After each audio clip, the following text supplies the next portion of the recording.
بسم اللہ الرحمن الرحیم۔ السلام علیکم، کیسے ہیں آپ لوگ؟ میں بالکل ٹھیک ہوں، امید ہے آپ سب ٹھیک ہوں گے، خیر خیریت ہوں گے۔ اللہ تعالیٰ آپ سب کو ایسے ہی رکھے اور اللہ پاک آپ کی ہر پریشانی کو، ہر مصیبت کو دور فرمائے۔ تو آج میں تھوڑا سا ڈیٹیل میں نے سوچا تھا ولاگ بناؤں گی۔ ابھی بھی دیکھیں میری آواز تھوڑی سی بیٹھی ہوئی ہے، لیکن میں آپ لوگوں کو بتاؤں گی کہ میں نے اذکار کس طریقے سے کرنا شروع کیے ہیں، اور پورا ایک جرنی ہے جو میں آپ کے ساتھ شیئر کروں گی۔ تو آپ لوگ میرے ساتھ رہیے گا، میری ویڈیو کو اینڈ تک ضرور دیکھیے گا، اور جو لوگ میرے چینل پر نئے ہیں نا، میرے چینل کو آپ لوگ پلیز سبسکرائب ضرور کر دیے گا، اور ساتھ میں بیل آئیکن بھی دبا دیے گا تاکہ میری کوئی بھی نئی ویڈیو آئے گی تو آپ کو فوراً مل جائے گی۔ تو الحمدللہ نماز تو میں شروع سے پڑھتی ہوں، وقت کے ساتھ پرفیکٹ ہو گئی ہوں۔ اس کے علاوہ اذکار بھی ہم لوگ کرتے ہی ہیں، بہت ساری چیزیں ہم لوگ تسبیحات بھی کرتے ہیں، لیکن اتنی ریگولر نہیں کرتی تھی۔ درود شریف زیادہ سے زیادہ ہم لوگ پڑھتے ہیں، جب سے ہی شروع کر دیتے ہیں، تمام ہوتا ہے جمعے کے دن تو خاص طور پہ پڑھتے ہیں بہت زیادہ، لیکن استغفار اتنا زیادہ نہیں پڑھتے تھے۔ استغفار کی ایک تسبیح پڑھ لی، کبھی پڑھ لی، اتنی ریگولر میں نے کبھی نہیں پڑھی تھی۔ لیکن لاسٹ رمضان میں میری سسٹر نے مجھے ویڈیو بھیجی، انہوں نے کہا کہ تم اس کو دیکھو اور تم یہ کرو، تو اس کے اندر بہت زیادہ نا استغفار کے میریکلز تھے، اور بہت تعداد میں بتائی ہوئی تھی۔ مجھے لگا کہ میں اتنا زیادہ پڑھ نہیں سکتی، تو یہ کیا، اور جتنا ہو سکتا ہے ہم اتنا ہی پڑھ لیتے ہیں۔ لیکن میرے زبان میں تو ہر وقت رہتا تھا ویسے ہی، لیکن وہ فوکس نہیں تھا نا، اس طریقے سے نہیں پڑھتی تھی میں۔ تو پھر میں نے رمضان میں جو ہے نا سٹارٹ کیا پڑھنا، اور میں کھلا پڑھتی تھی، اور لیکن میں فوکس کر کے پڑھتی تھی، میرے ہاتھ میں کاؤنٹر ہوتا تھا اور میں پڑھتی رہتی تھی ایسے ہی۔ میں نے گنتی کر کے نہیں کہ میں 7000 ٹائم پڑھنا ہے کسی ٹائم، لیکن اس سے مجھے بہت زیادہ فرق پڑا۔ خیر اگلی ویڈیو میں جو ہے میں استغفار کا میری زندگی پہ کیا اثرات پڑے وہ آپ کو کمپلیٹ بتاؤں گی۔ پھر میں نے جب استغفار شروع کیا، اس کے بعد مجھے لگا مجھے تہجد کی نماز کی طرف میں کیسے آئی ہوں مجھے نہیں پتا، بس مجھے نہیں لگتا تھا کہ میں کبھی تہجد کی نماز پڑھنے جاؤں گی۔ تہجد کی نماز پڑھی، اور تہجد کی نماز سے میں سورہ بقرہ پہ کس طریقے سے آئی ہوں میں آپ کو نہیں بتا سکتی ہے۔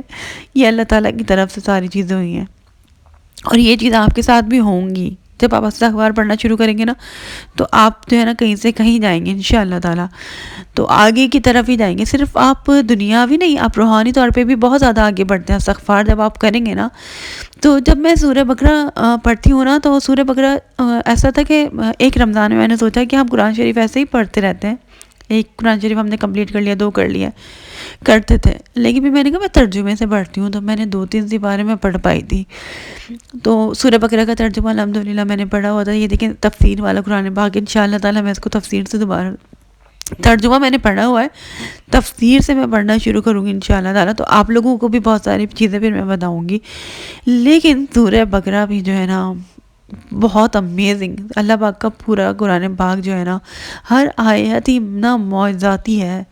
قرآن پاک تو اللہ تعالیٰ کا خود ایک معجزہ ہے نا، لیکن نا سورہ بقرہ کے جو میں نے اثرات دیکھے ہیں نا، ایک بہن نے مجھے کہا تھا کہ آپ سورہ بقرہ نہیں پڑھیں، یہ وظیفہ ہوتا ہے۔ نہیں، وظیفہ وہ ہوتا ہے جب آپ ایک سوچ کر بھی پڑھتے ہیں کہ وظیفہ پڑھنی ہو، اور اتنی تعداد میں اور ایک وقت میں جب آپ پڑھ رہے ہوتے ہیں۔ لیکن سورہ بقرہ ویسے ہی پڑھنی چاہیے۔ سورہ بقرہ کے اتنے کمالات ہیں نا، میں بتاؤں سب سے زیادہ کیا آپ کو فائدہ ہوتا ہے سورہ بقرہ پڑھنے کا؟ شیطانی جن جنات عملیات لوگ کرا رہے ہوتے ہیں، گندی نظر ہوتی ہیں، بری نظر ہوتی ہے نا آپ کی طرف، آپ ان سب چیزوں سے بچ جائیں گے۔ اور میرے لیے تو یہ لائف چینجنگ ہے، میرے لیے تو یہ بہت میں بولتی ہوں کہ سورہ بقرہ میرے لیے ایک نعمت ہے۔ سبھی کے لیے اللہ تعالیٰ کا قرآن ہے، پورا قرآن پاک نعمت ہے، لیکن سورہ بقرہ کے بارے میں آپ کو کسی دن اور تفصیل سے بتاؤں گی کہ سورہ بقرہ سے میری زندگی میں ایموشنل ہو جاؤں گی اگر میں آپ کو بتاؤں گی نا اس کے بارے میں، تو میں بہت ایموشنل ہو جاؤں گی کہ سورہ بقرہ سے کیسے اللہ تعالیٰ نے مجھے ساری چیزیں دکھائی ہیں۔ اللہ تعالیٰ نے مجھے اپنی آنکھوں سے میں نے دیکھی ہیں جو چیزیں، میں اللہ تعالیٰ کا شکر ادا کرتی ہوں کہ اللہ تعالیٰ نے مجھے اتنی اچھی، مطلب ایک تو نعمت ہے قرآن پاک ہمارے لیے، اور اس سے اللہ تعالیٰ نے مجھے معجزات دکھائے۔ بس یہ اللہ تعالیٰ ہی کر سکتا ہے، انسان کے بس کی باتیں نہیں ہیں یہ، اور یہ اللہ تعالیٰ کا کلام کر سکتا ہے۔ تو جب بھی میں بولتی ہوں اللہ تعالیٰ کے کلام کی طرف، اذکار کی طرف آپ آئیں، اس سے بہت زیادہ فرق پڑتا ہے لائف میں۔ ہماری بہت زیادہ پریشانیاں ہیں، ٹینشن ہے، مجھے پتا ہے آپ سب جتنے بھی لوگ میرے چینل پر آتے ہیں نا، ان کی کوئی نہ کوئی پریشانی ہے، دکھ ہے، تکلیف ہے، اور کچھ خواہشات ہیں جو پوری نہیں ہو رہی ہیں۔ تو جب بھی آپ لوگ میری ویڈیو دیکھتے ہیں اور اللہ تعالیٰ کا جب نام سنتے ہیں، ذکر سنتے ہیں نا، تو سکون ملتا ہے، اور کوئی آپ کو اللہ کی بات بتاتا ہے نا، تو آپ کو بہت اچھا لگتا ہے۔ جب آپ پریشان ہیں، آپ کے دکھی دل پہ ایسا لگتا ہے کسی نے ہاتھ رکھ دیا نا، ایسے ہی فیل ہوتا ہے۔ اور ویسے بھی اللہ تعالیٰ کی کوئی بات کرے تو بہت اچھا لگتا ہے نا، تو معجزات ہیں یہ۔ تو تہجد پھر اس کے بعد مجھے ایسا لگا کہ میں درود شریف تو پڑھتی تھی لیکن میں ریگولر نہیں پڑھتی تھی. میری سسٹر رہنے آئی ہوئی تھی تو وہ کہتی تھی میں فجر میں نا پڑھتی ہوں تسبیح درود ابراہیمی کی. پھر مجھے وہ میں کیوں نہیں پڑھتی, مجھے تو ضرور پڑھنا چاہیے. پھر فجر میں نے درود ابراہیمی کی تسبیح پڑھنے, خود بخود ساری چیزیں ہوئی ہیں. میں یہ نہیں کہہ رہی کہ میں ریگولر ساری چیزیں اتنی ہی کرتی ہوں. کبھی ایسا ہو رہا ہے کہ ابھی بیچ میں جو ہے نا سردیاں بہت ہو گئی تھی تو تہجد ریگولر نہیں پڑھ پا رہی. میں پڑھ رہی تھی ریگولر لیکن میری چھٹتی گئی. پھر مجھے ایک دم سے دل میں ہوا میں کیوں نہیں پڑھ رہی, مجھے اسٹارٹ کرنی چاہیے. ایک دفعہ پھر میں تہجد کے اوپر بھی ویڈیو بناؤں گی اور آپ لوگوں کو دوبارہ سے ساری چیزیں بتاؤں گی تاکہ جو لوگ نئے ہیں نا وہ بھی موٹیویٹ ہوں بہت زیادہ ان ساری چیزوں سے. اور میں جو بھی چیز پڑھ رہی ہوں, اچھا جب میں سورہ بقرہ پڑھنے لگی نا تو مجھے لگا کہ ہم کوئی بھی چیز پڑھ رہے ہیں نا تو ہمارا تلفظ بھی صحیح ہونا چاہیے. ورنہ وظیفہ کر رہے ہوتے ہیں نا, کوئی بھی آیت پڑھ رہے ہوتے ہیں تو وہ بولتے ہیں اس کا تلفظ آپ ٹھیک پڑھ لیں, اگر آپ ٹھیک نہیں پڑھ رہے ہوں گے تو اس کا آپ کو فائدہ نہیں ہوگا. تو مجھے لگا کہ میں سورہ بقرہ پڑھ رہی ہوں تو پھر میں بتائی کیا کرتی تھی, میں نے یوٹیوب کے اوپر لگاتی تھی قاری کی آواز میں, ٹھیک ہے, وہ پڑھ رہے ہوتے تھے ان کے ساتھ ساتھ میں قرأت کر رہی ہوتی تھی. جہاں جہاں میری غلطیاں ہوئی ہیں میں نے اس کو سدھارا بھی ہے بہت ساری نا.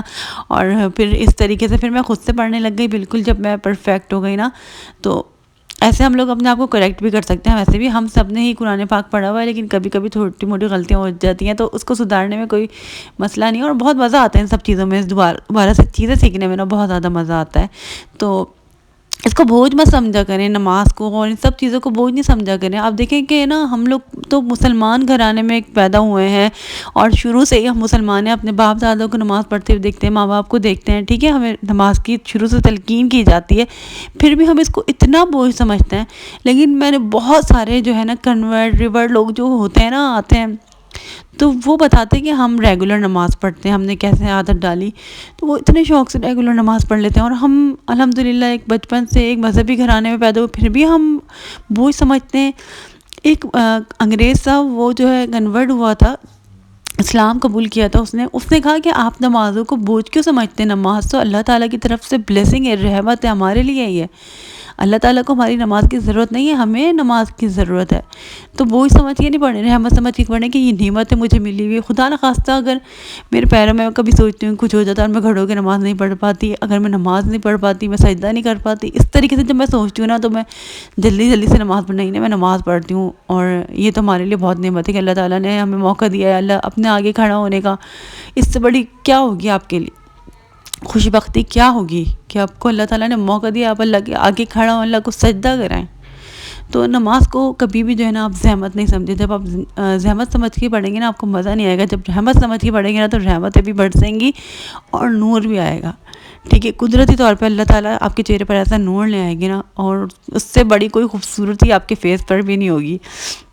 تو ساتھ میں ہمارے کام بھی چلتے رہتے ہیں, ہم اپنی ساری روٹین بھی آپ کو دکھاتی رہتی ہوں اور میں آپ کو ولاگ بھی ساتھ ساتھ دکھاتی رہتی ہوں. اور جو لوگ میرے چینل پر نئے ہیں ان کو میں خوش آمدید کہتی ہوں اور ویلکم ٹو اور فیملی. آپ لوگ جو ہے نا جلدی سے سبسکرائب کر دیں میرے چینل کو اور بیل آئیکن بھی دبا دیجیے گا ساتھ میں, تاکہ میری کوئی بھی ویڈیو آئے گی نا نئی تو فوراً آپ کو مل جائے گی. اور جو لوگ اچھے اچھے پیارے پیارے سے کامنٹس کرتے ہیں نا, ذرا آپ لوگ دوبارہ سے کامنٹس کر دیں اور مجھے بتائیں کہ آپ لوگوں کو میری ویڈیو کیسی لگی. کیا آپ نے میری پرانی والی ویڈیوز دیکھی ہیں جو میں نے اپنے اسٹوری بتائی ہے. امید ہے میرا اتنا موٹیویٹ کرنے کے بعد بھی آپ لوگ جو ہے نا موٹیویٹ ہو گئے ہوں گے اور اذکار کی طرف آپ لوگ آئیں گے اور خود اپنی آنکھوں سے اس کے فائدے دیکھیں گے. اور اس کے علاوہ میں نے سوچا ہے کہ میں ایک پوری ویڈیو بناؤں گی اور اس کے اندر اذکار کے جتنے بھی فائدے نا آپ لوگوں کو بتاؤں گی, تاکہ اور مزید آپ لوگ موٹیویٹ ہوں اور اس کو چھوڑیں نا. تو آپ لوگ میری ریگولر ویڈیو دیکھتے رہا کریں تاکہ جیسے آپ کو لگے نا آپ پیچھے ہٹ رہے ہیں, چھوڑ لیں تھوڑا سا اذکار کرنا تو واپس آ جائیں. اور اپنے آپ کو جو ہے نا پکا کر لیں کہ آپ نے مستقل کرتے رہنا ہے اور اس کو آپ نے چھوڑنا نہیں ہے, پوری زندگی نہیں چھوڑنا, آپ تہیہ کر لیں. جیسے بہت ساری چیزیں آپ نہیں چھوڑ سکتے نا زندگی بھر کے لیے ہوتی ہیں, تو یہ بھی اذکار بھی آپ کی زندگی پہ. دیکھیں پوری دنیا میں کچھ بھی چھوٹ جائے, اللہ تعالیٰ جو ہے نا چھوٹنا نہیں چاہیے, اللہ تعالیٰ کے ساتھ رہے, مطلب اللہ کو یاد کرتے رہے. اور یہ ہمارے لیے بہت ضروری ہے. ہم یہ چیز افورڈ ہی نہیں کر سکتے کہ ہم اللہ تعالیٰ کو کھو دیں. بس اللہ تعالیٰ کو پانے کی بات کریں, اللہ تعالیٰ کو کھونے کے بارے میں مت سوچیں. آگے سے آگے جو ہے نا اذکار کریں, ذکر کریں اللہ تعالیٰ کی, اللہ تعالیٰ کو یاد کریں اور اللہ تعالیٰ سے اپنا رشتہ بہتر بنانے کی کوشش کریں اور گمراہی کے راستے سے جو ہے نا ہٹ جائیں, اچھی باتوں کی طرف آئیں, ٹھیک ہے. برائیاں ہم لوگ بہت کرتے ہیں, گناہ بہت کرتے ہیں, لیکن اللہ تعالیٰ بہت رحمان رحیم ہے, معاف کر دیتے ہیں, پلٹ جائیں. کچھ غلط کریں نا چھوڑ دیں اس کو, ٹھیک ہے. امید ہے میری باتیں آپ لوگوں کو سمجھ آ رہی ہوں گی۔ تو انشاءاللہ تعالیٰ اگلی ویڈیو میں ملاقات ہوگی انشاءاللہ تعالیٰ۔ آئی ہوپ سو کہ نیکسٹ ویڈیو میں میری آواز بالکل ٹھیک نکلے گی، تو مجھے دعاؤں میں یاد رکھیے گا۔ تب تک کے لیے اللہ حافظ۔